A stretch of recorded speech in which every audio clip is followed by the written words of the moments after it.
kind of a love story.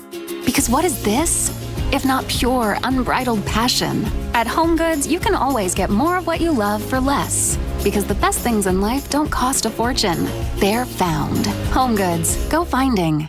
A lot of folks ask me why their dishwasher doesn't get everything clean. I tell them, it may be your detergent. That's why more dishwasher brands recommend KSAT Platinum, with the soaking, scrubbing, and rinsing built right in. For sparkling clean dishes the first time. KSAT Platinum. Next, ET, inside the explosive House of Hammer docuseries, our new interview with Army's aunt, Casey. A monster unleashed. This docuseries is shocking, this interview, everything. The whole story is still shocking to all of us. The things you will learn. All right, now before we go, season 2 of NCIS Hawaii returns September 19th on CBS. Oh, you say that. Happening now.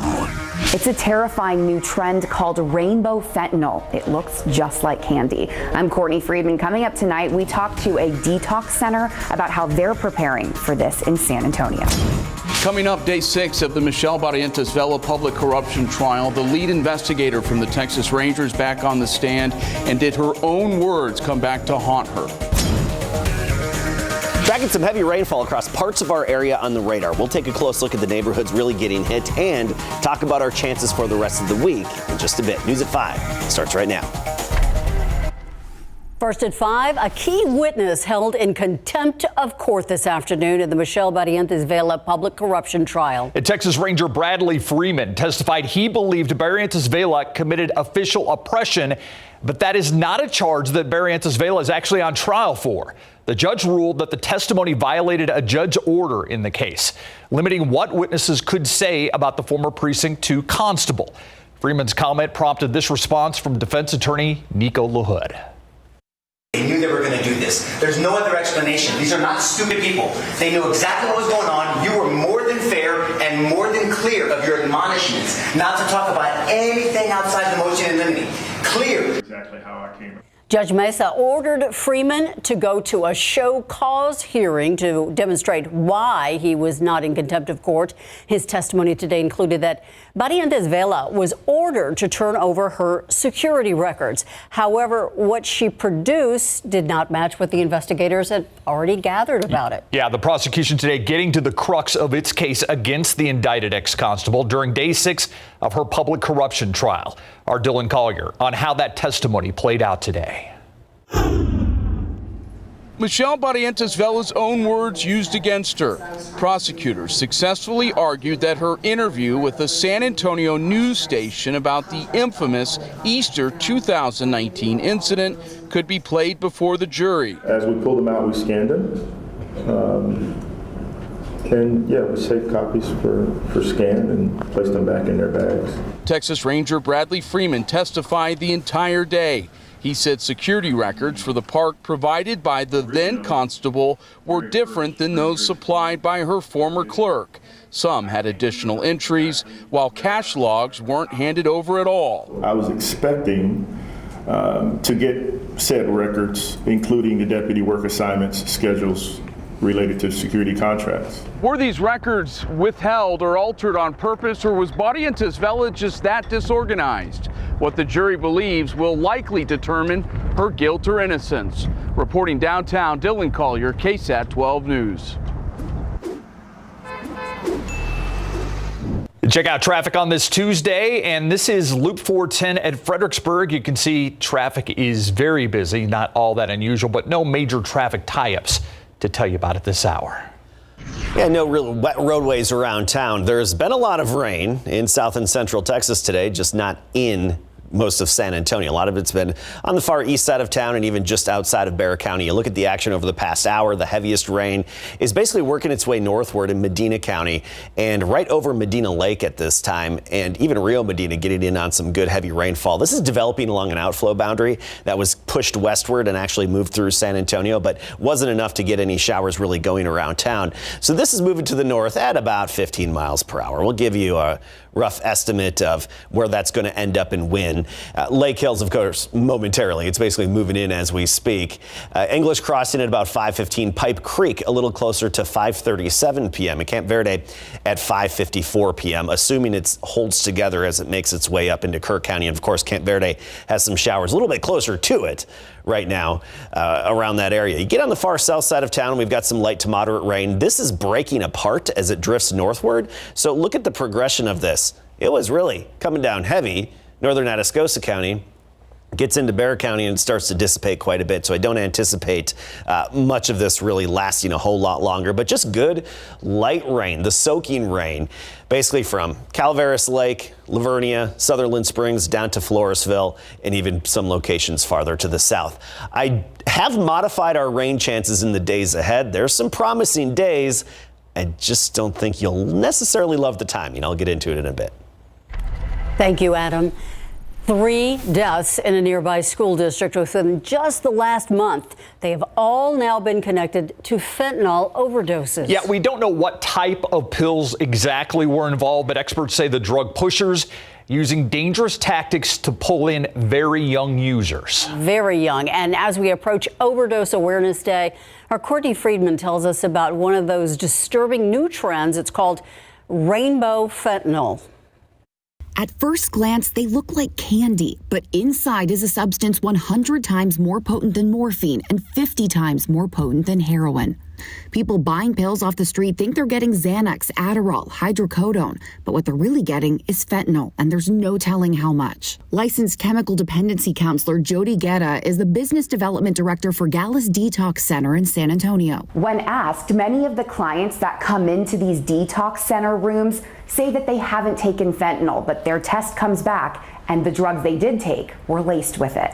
That's the fear with a new trend, rainbow fentanyl. It is colored in nature, and that many believe is appealing to young people and appealing to potentially kids. Fentanyl in general has become a scary reality for Hays County between Austin and New Braunfels. A week ago, Hays CISD Superintendent Dr. Eric Wright sent a notice out to the school community, alerting them there had been a third suspected fentanyl overdose death in just the past month. He also mentioned half dozen cases where Hays CISD students as young as middle school-aged children have experienced life-threatening overdoses since the end of last school year and during the summer. The schools carry Narcan, which can reverse an overdose, and there's even a whole section about fentanyl on the district website. San Antonio area districts we spoke to said they haven't seen anything like this, but they're on alert. It's almost a matter of time before we start realizing it. He says now is the time to warn your loved ones. Addressing kids at a younger age that we never thought we would have to, but we need to be talking to our kids as soon as possible. An uncomfortable and difficult conversation now is worth saving their lives down the line. Courtney Friedman, KSAT 12 News. And turning now to the latest out of Uvalde. KSAT 12 joining more than a dozen other media outlets in filing another lawsuit to obtain access to records related to the May 24th massacre inside Robb Elementary. This latest lawsuit filed Monday against the city of Uvalde, the Uvalde County Sheriff's Office, and Uvalde CISD, the school district. It follows dozens of requests from KSAT and other organizations to gain access to body camera and surveillance footage, 911 calls, and communications from local leaders, all which are public record, but we haven't received so far. This is in regard to the 19 students and 2 teachers who died that day. You can read more about the lawsuit right now on KSAT.com. President Joe Biden pushing his crime prevention plans during a visit to Pennsylvania today. Biden's $37 billion proposal, which needs congressional approval, seeks to increase the number of police officers in the country, crack down on violent crime, and invest in services that address the root cause of crime. According to the Gun Violence Archive, there have been 450 mass shootings in the U.S. just this year.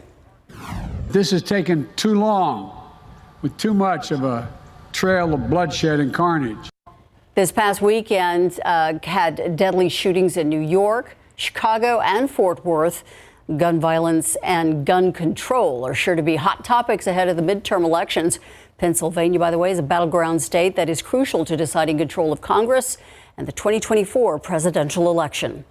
A plan to send millions of dollars back to CPS Energy customers in October apparently is stalled out. Still, the mayor and city staff who are pushing for it won't say the deal is dead yet. The money comes from city estimates that it will take in $75 million more from CPS Energy than it had expected this year.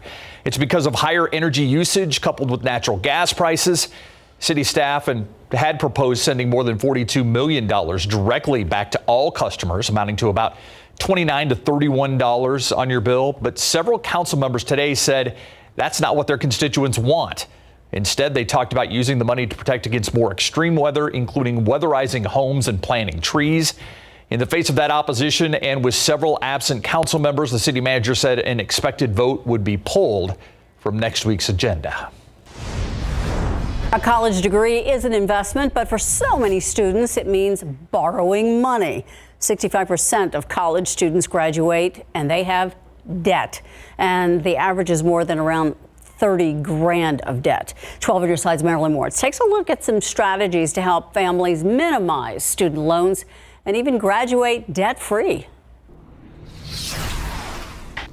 Joshua Mata is studying to be an architect without building a tower of debt. The whole tuition for 3 years. He's starting at San Antonio College in the Alamo Promise program. Smart move, according to Christina Ellis, who literally wrote the book on how to graduate debt-free. Don't buy into this myth that you need to spend a ton of money that you don't have to go to a fancy school.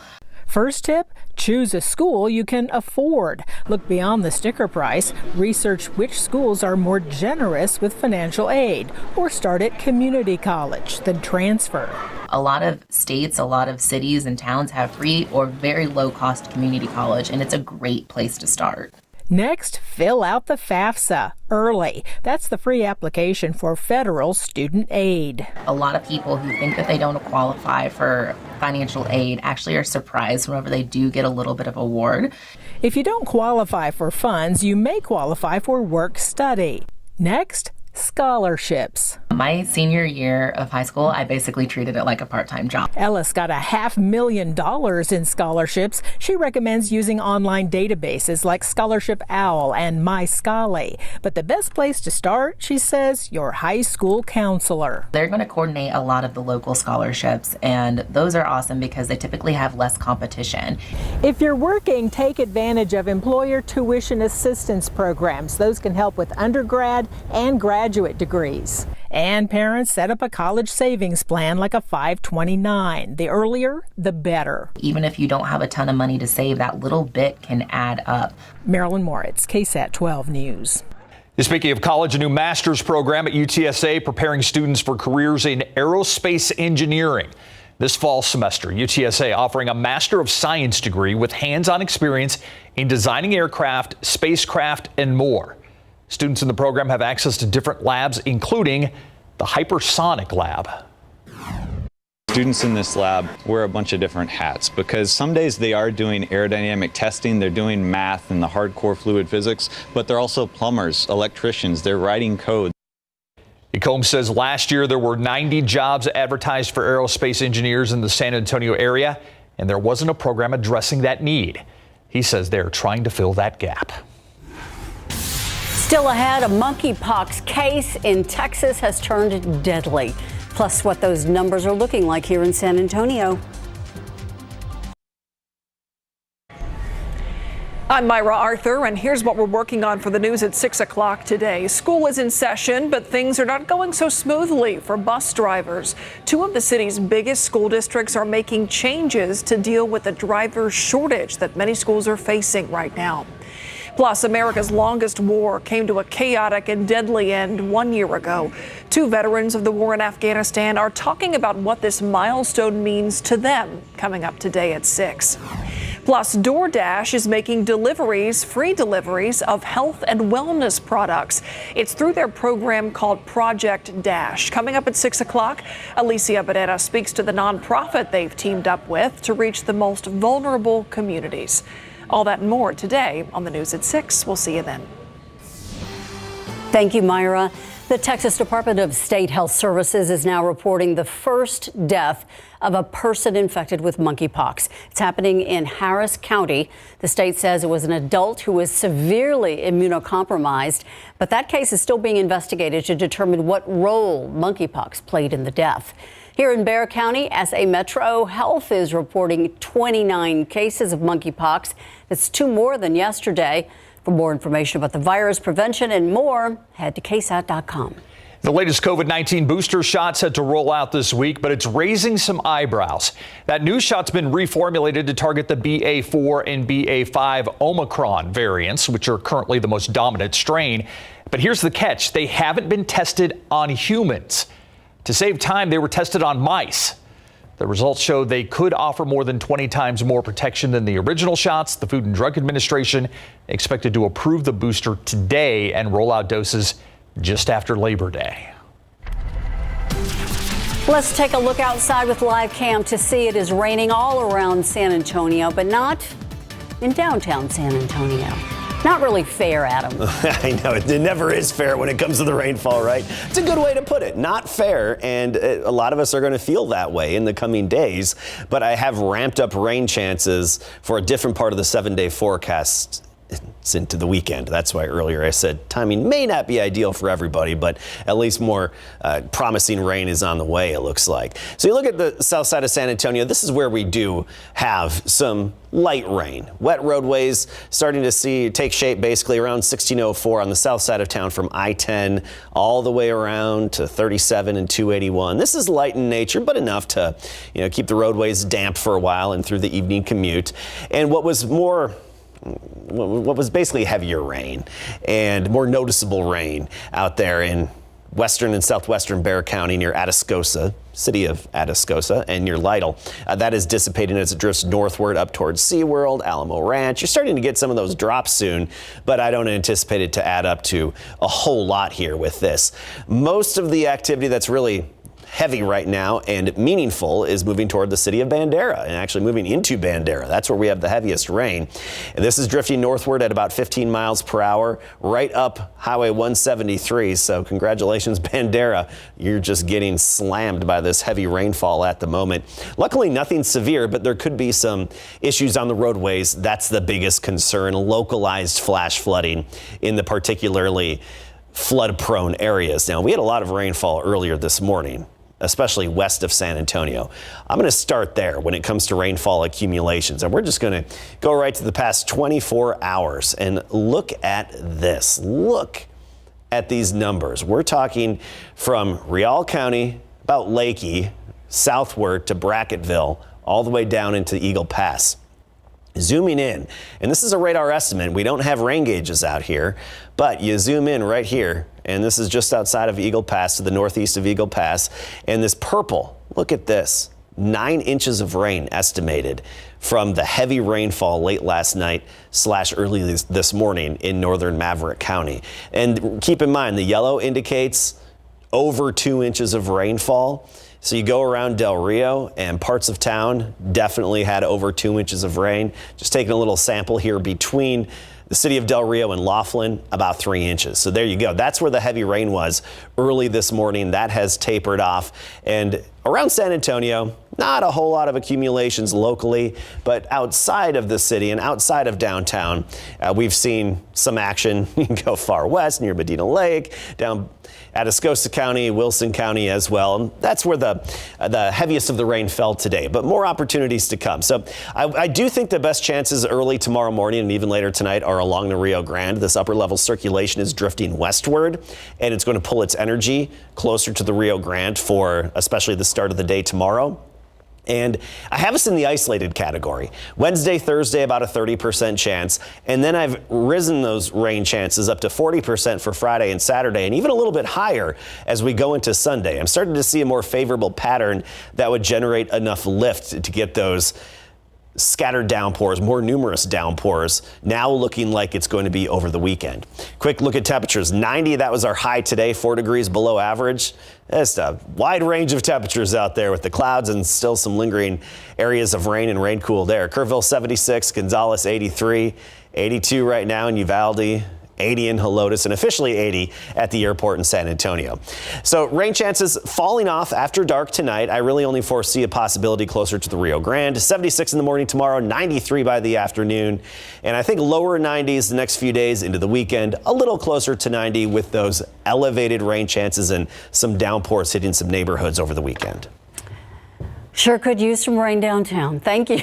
All right, let's switch over to people getting pink slips today in the NFL. Today is cut down day when you have to get your roster down to 53 man. And the unusual thing the Cowboys did is they cut both of their backup quarterbacks. Now you have to believe that somehow, some way, one of them is going to make their way back to at least the practice squad. But now Dak Prescott stands as the lone quarterback on the Dallas Cowboys. And Kellen Mond, remember him? Former Reagan, former Aggie quarterback, released today as well. Coming up. Pro football coverage, powered by Davis Law Firm. The Dallas Cowboys released both Cooper Rush and Will Grier, leaving Dak Prescott as the only quarterback on the team at this point, although most of us feel one of the two will be back with the team in some form. It's after the Cowboys had already released backup quarterback Ben DiNucci prior to today. Rush had played in 5 games for the Cowboys, in fact started 1 game last season, while Grier was claimed off waivers, could be back with the team in the practice squad if he goes unclaimed. The real games begin. I mean, we got Tampa Bay coming in here in 2 weeks, and we got to do whatever it takes. Run, pass, taking care of the ball, taking it away. Big play opportunities. All the things that come into winning football. So it's time to put it all together. Training camp has gone fast. I don't know if the traveling, being on the road there for 2 weeks made it go quicker. But I can't. I feel like it just left for Oxnard, and now we're back and we're getting ready to go. So. But we're ready. It's been a very, very productive training camp. All right, the two quarterbacks aren't the only surprise. They also cut kicker Brent Maher. Now, keep in mind, they're going to have to bring him back or somebody because they don't have a kicker on the squad right now, along with T.J. Vasher, Brandon Smith, and also Malik Jefferson, one of the notable cuts as well. Houston Texans also released quarterback Jeff Driscoll today after he fell behind former Commanders and Aggies quarterback Kyle Allen. He was part of the Texans' cuts to get down to the 53-man roster. That's after he signed a 1-year deal to be with Houston, even though he can be brought back as well on the practice squad. It is difficult, but to me, in the end, there aren't hard decisions to make. It's a hard decision if we start making those decisions at the start of training camp, but now we've gone through all season, training camp, preseason.